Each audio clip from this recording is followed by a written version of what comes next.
On November 2nd, 2013, at approximately 2 a.m., I was just finishing my shift on patrol in the town of Green Mountain Falls, Colorado, when two older teenage boys threw softball-sized rocks at my marked patrol car window while I was parked and sitting in it, completing my evening paperwork. I have to believe that those boys were there to vandalize police vehicles and were not aware that I was in one. I immediately got out to attempt to contact the assailants, and a brief foot pursuit ensued. As I caught up to them, things quickly got out of control. I was pushed to the ground, kicked, punched, stomped, and dragged by my hair across an empty lot. By fighting back and finally deploying OC spray, I was able to stop the assault, and the two boys fled, leaving me with a broken collarbone, lacerated kidney and liver, cervical sprain, concussion, rib contusions, multiple cuts, and deep facial bruising. Being the victim of this crime is an inherent occupational hazard of my job. However, everything that led up to that is not. Let me go back a few months to a town that was in turmoil. Town council members that were at each other's throats. Town council meetings that had to be moderated by outside law enforcement agencies, where many times officers and sheriff's deputies were forced to act as glorified bouncers. There were rumors of misuse of funds, conflicting opinions of how investigations and town policies should be conducted and enforced. Gossip of all the many things the city attorney, Matt Krob, had swept under the rug. A strong mayor that had the support of half the council and was being crucified in the media by the other half, that were unwilling to sit down and talk to anyone other than those that would support and further their own agenda. The police department was being slung into the mix when the chief acquired an armored Bearcat, a personnel vehicle from government surplus, DRMO, at no cost. It was a much needed asset in the area for the town and the surrounding agencies. Rumors flew about misallocation of funds, and the citizens protested to bring back the quiet cowboy town that now looked like the streets of Beirut.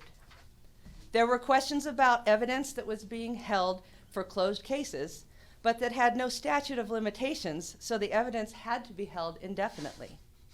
The town was falling apart, divided by rumors, misconception, allegations, and lies, most of which were totally without any merit. A place that many of you living here in Colorado may never have heard of was suddenly in national news media.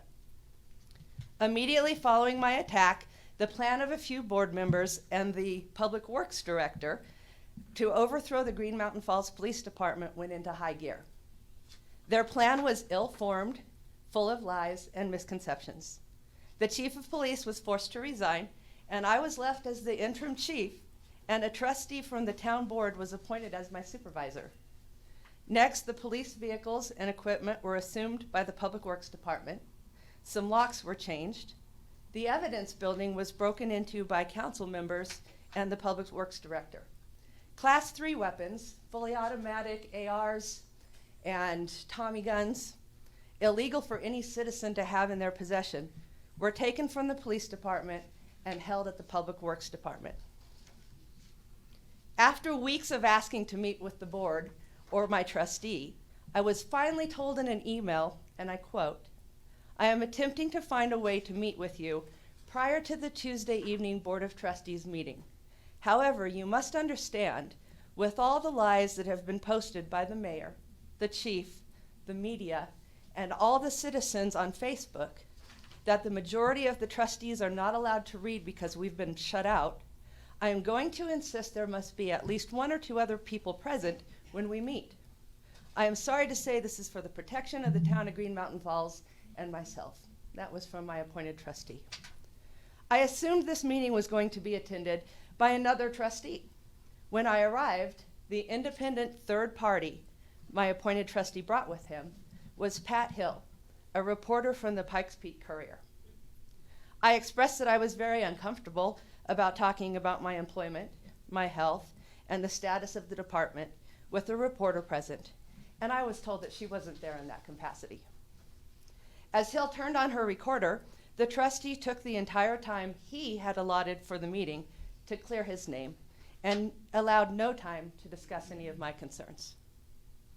A couple days later, 2 news articles were published in the Courier proclaiming Barnes to rebuild Green Mountain Falls, and that a clear the air meeting was initiated by Barnes, statements that were totally lies. Open cases with El Paso County and open municipal cases were thrown out. My mail was opened and held for me, including official court and legal correspondence. Month after month, there were missed hearings and court dates, allowing criminals and DUI drivers that I had arrested to go back on the streets. Then when I started having things done to my personal vehicles, such as the gas siphoned, my car keyed, whore written in the dust on the hood of my car, friends and fellow law enforcement being targeted for complaints by city employees and private citizens, I knew that it was time that I had to leave the small town that I had grown to love. I tell you this story because I am not your adversary. She is not your foe. He is not your enemy. We are all hurting as a community and as friends and neighbors. You are all being called upon to get the facts from reliable sources and from all sides. Make your own informed decisions. Don't belittle or berate others that don't share your opinion. Keep an open mind. Work together to be a solution and not create a bigger problem. A wise man named Matthew wrote, and I paraphrase, "Don't invent trouble for tomorrow. Today already has enough trouble of its own." Don't get caught up in the what-if games and speculation. Hate and discontent are the cancer that destroys a community. It eats its way into homes, schools, churches, workplaces, neighborhoods, and your own families. Then all of a sudden, Bob and Jim, who have been friends and neighbors for years, meet at the mailbox, and the conversation goes something like this. "Hey, Bob." "Well, hey, Jim. Haven't seen you in a while. Isn't Abby a senior this year?" "Sure is. Amazing how time flies." "You know, we should really do another one of those epic summer barbecues." "For sure. That is, of course, if the city's still standing and there aren't riots in the street. Can you believe the nerve of all those council members just to walk out from their commitment to the city?"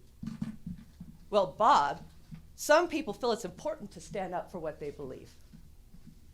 The next thing you know, every time Bob's dog barks or Jim has a dandelion growing in his yard, the police are called for a neighborhood dispute. And you can probably guess that that barbecue never happened. I'm not saying this in any way to negate or minimize the couple issues the city is dealing with, especially concerning the previous city manager, Patterson.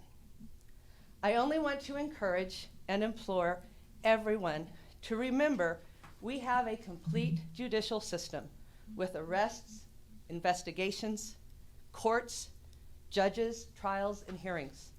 We have policy and regulation within a city government, none of which rely in any way on the media. I would venture to guess that any one of you, when faced with a conflict in your career, family, or life, would not want to be tried in the court of public opinion. That is where the media lives and breathes. Reporters are not our friends, and they are not our allies. They are here to do a job, and that job is to get headlines and viewers by sensationalizing issues that many times are old news that's just being reinvented. They don't care about this community or leaving it in shambles. Their goal is to obtain that next Emmy or Pulitzer nomination. The people who are here today, including yourselves, the ones that are coming to work every day in the midst of this turmoil, are the people who want to build up this community, find the real truth, be transparent, and make the changes the city needs to move forward stronger and better.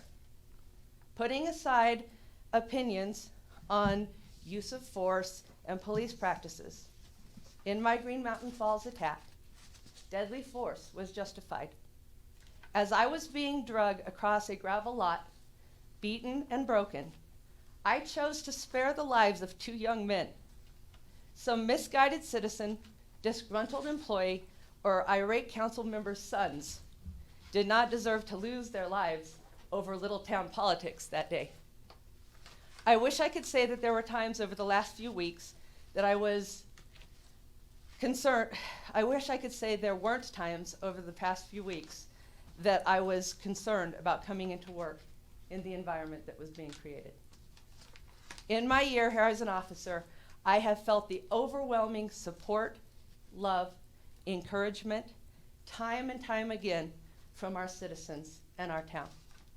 I love the city and our community and assure you that my commitment and the commitment of the Florence Police Department to support, protect, defend the city and its people in all aspects is unwavering. Thank you.